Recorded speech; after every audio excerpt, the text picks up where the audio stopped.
പരിശുദ്ധ പരമദിവ്യകാരുണ്യീശോയ്ക്ക് എന്നേരവും ആരാധനയും സ്തുതിയും പുകഴ്ചയും ഉണ്ടായിരിക്കട്ടെ.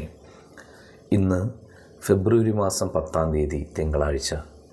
കർത്താവെ, പുതിയൊരു പ്രഭാതമൊരുക്കി അവിടുത്തെ സന്നിധിയിലേക്ക് ഞങ്ങൾ ഉണർത്തുന്ന അനന്തമായ കരുണയ്ക്ക് നന്ദി പറയുന്നു.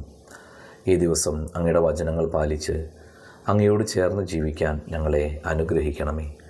ഞങ്ങൾ പോകുന്നിടത്തെല്ലാം ഞങ്ങൾക്ക് സംരക്ഷണമായി അങ്ങ് കൂടെ ഉണ്ടായിരിക്കണമേ.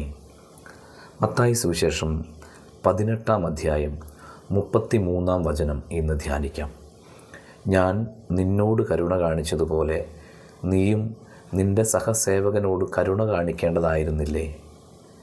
നിർദ്ധയനായ ഭൃത്യനോട് അവൻ്റെ യജമാനൻ പറയുന്ന വചനങ്ങൾ.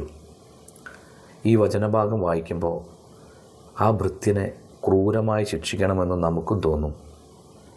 കർത്താവിൻ്റെ കണ്ണിലൂടെ നോക്കുമ്പോൾ നമ്മുടെ അവസ്ഥയും ഇതുതന്നെയാണ്. ചെറിയ കാര്യങ്ങൾക്ക് പോലും മറ്റുള്ളവരെ പഴിക്കുകയും ചൂടാവുകയും ചെയ്യും.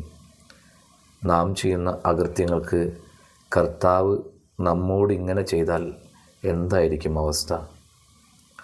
വീട്ടി തീർക്കാനാവാത്ത കടപ്പാടുകളുടെ പേരാണ് ജീവിതം എന്ന് ബോബി ജോസ് കട്ടിക്കാട്ടച്ചൻ പറഞ്ഞത് ഓർക്കുന്നു.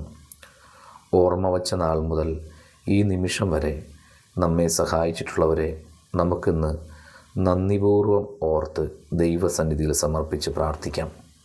എളിമയോടെ എല്ലാവരോടും കരുണ കാണിച്ചുകൊണ്ട് ജീവിക്കാനുള്ള കൃപ തരണമേ എന്ന് ഇന്ന് നമുക്ക് പ്രാർത്ഥിക്കാം. എല്ലാവർക്കും നല്ലൊരു ദിവസം ആശംസിക്കുന്നു. നമ്മുടെ കർത്താവ് ഈശോ മിശിഹായുടെ കൃപയും പിതാവായ ദൈവത്തിൻ്റെ സ്നേഹവും പരിശുദ്ധാത്മാവിൻ്റെ സഹവാസവും നാം എല്ലാവരോടും കൂടെ ഉണ്ടായിരിക്കട്ടെ, ഇപ്പോഴും എപ്പോഴും എന്നേക്കും. ആമേൻ.